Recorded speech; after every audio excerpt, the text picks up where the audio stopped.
கர்த்தருடைய நாமம் உயர்த்தப்படுவதாக. கிறிஸ்துவுக்குள் அன்பானவர்களே, இந்த நாளிலும் ஆரோக்கிய வார்த்தை ஒன்றை நாம் கேட்போம். 2 நாளாகமம் 7வது அதிகாரம் 16ஆம் வசனம் இப்படி சொல்கிறது: என் நாமம் இந்த ஆலயத்தில் என்றென்றைக்கும் இருக்கும்படி நான் இதை தெரிந்து கொண்டு பரிசுத்தப்படுத்தினேன்.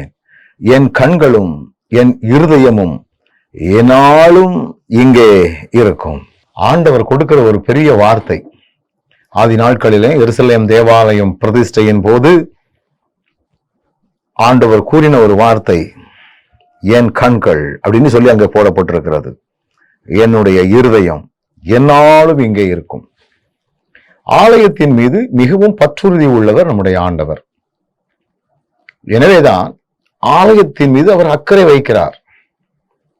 ஒருவேளை இக்காலங்களிலே 2 வகையான ஆலயம். ஒன்று மனிதர்களால் கட்டப்பட்ட ஆலயம், இன்னொன்று இருதயமாகிய ஆலயம். இந்த 2 மீதும் ஆண்டவர் அக்கறை உள்ளவர். ஒரு சகோதரரோடு பேசிக் கொண்டிருந்தேன். ஐயா, எங்க ஆலயம் மிகவும் பழமையானதாக இருந்தது, அதை இடித்து பெருசா கட்டணும் அப்படின்னு ஒரு எண்ணம் வந்துச்சுது. எல்லாரும் சொன்னாங்க, அது எதுக்கு ஐயா, அது எதுக்கு ஐயா, இது போதும் என்று. அப்ப நான் எனக்குள்ளே ஒரு ஜெபம் செய்தேன்.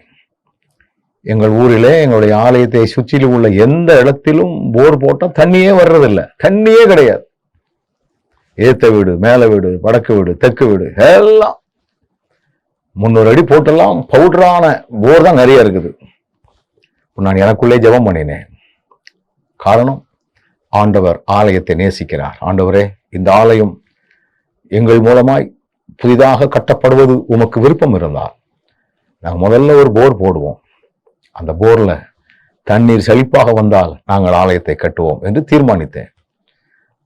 போர் போடுவதற்குரிய வேலைகள் ஆரம்பித்தது. என்ன ஆச்சரியம்! 175 அடியிலே பரிபூரணமான தண்ணீர் வந்தது. ஆலயத்தை சுற்றி உள்ள மக்கள் எல்லாரும் பிரமிப்படைந்தார்கள். அப்ப இதிலிருந்து நான் ஒன்றை புரிந்து கொண்டேன், இக்காலங்களிலும் ஆலயத்தை நேசிக்கிறார். அதனாலதான் ஆலயத்திற்கு கொடுக்கிற மக்கள், ஆலயத்தின் மீது அக்கறை உள்ள மக்கள். நம்முடைய இருதயமாகிய ஆலயத்தை கெடுத்து விட்டு வெறும் ஆலயத்தை மட்டும் நம்ம பூஜை செய்யற மாதிரி செஞ்சா ஒரு பிரயோஜனம் கிடையாது. ஆலயத்திலே அவருடைய கண்கள் உண்டு என்கிற எண்ணங்களோடு பயபக்தியோடு செயல்படுவோம். நல்ல ஆண்டவரே, உம்முடைய ஆலயத்தை அதிகமாக நேசிக்கவும் உமக்கு உகந்ததை நாங்கள் ஆலயத்தின் மூலமாய் வெளிப்படுத்தவும் கிருபை தாரும். இயேசுவின் நாமத்தில் ஜெபிக்கிறோம் நல்ல பிதாவே, ஆமென்.